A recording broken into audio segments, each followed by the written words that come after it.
শুদ্ধি জনসাধারণ, ভারতের ৭৮তম স্বাধীনতা দিবস উপলক্ষে আজের এই পবিত্র দিনে আমি শ্রদ্ধা জানাই নেতাজি সুভাষচন্দ্র বসুকে। তিনি আজাদ হিন্দের উপর ছাপ সৃষ্টিতে সক্ষম হয়েছিলেন। এই ছাড়া দেশের স্বাধীনতা সংগ্রাম এই আত্মবলিদান করে রাজ্যত্বকে মহান করে তোলা মনিরাম দেওয়ান, কুশল কোঁৱৰ, পিয়ানী ফুকন, মুকুন্দ কাকতি, কনকলতা বড়ুয়া, ভোগেশ্বরী ফুকনের সাথে অন্য শহীদদের শ্রদ্ধা নিবেদন করছি। ভারতবর্ষে মাননীয় প্রধানমন্ত্রী শ্রী নরেন্দ্র মোদীর নেতৃত্বে বর্তমান আমাদের দেশ দ্রুত গতিতে প্রগতির দিকে এগিয়ে যাচ্ছে। মাননীয় প্রধানমন্ত্রীর দূরদর্শী চিন্তার আধারে আমাদের সকলের হৃদয়ে দেশপ্রেম জাগ্রত করে রাখতে বিগত বর্ষে মতো এইবারও পালন করা হয়েছে হর ঘর তিরঙ্গা কার্যসূচি।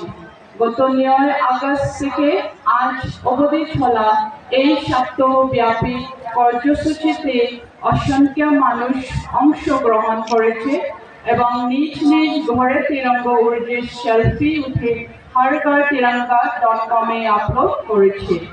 স্বাধীনতা দিবসের সমান্তরালভাবে মাননীয় মুখ্যমন্ত্রী ডক্টর হিমন্ত বিশ্ব শর্মার নেতৃত্বে অমৃত বৃক্ষ আন্দোলনের কার্যসূচি রূপায়ণ করা হচ্ছে।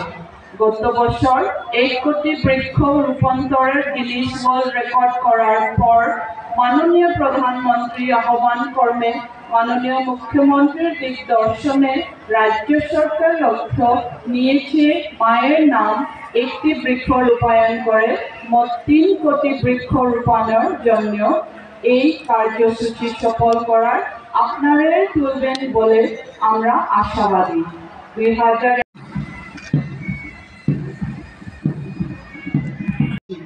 আমি শ্রদ্ধা জানাই নেতাজি সুভাষচন্দ্র বসুকে। তিনি আজাদ হিন্দ চিকিৎসালয় পদক্ষেপের লক্ষ্য হয়েছে ৬টি চিকিৎসা মহাবিদ্যালয় সুপার স্পেশালিটি উইং স্থাপন করা।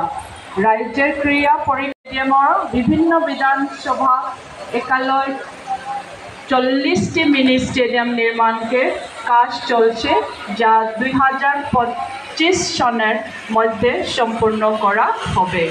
এছাড়া ১৪টি সংহত জেলা আয়ুক্ত এর কাজ চলে এবং ২০২৫ সালের মধ্যে সম্পূর্ণ হবে বলে আশা করা হচ্ছে।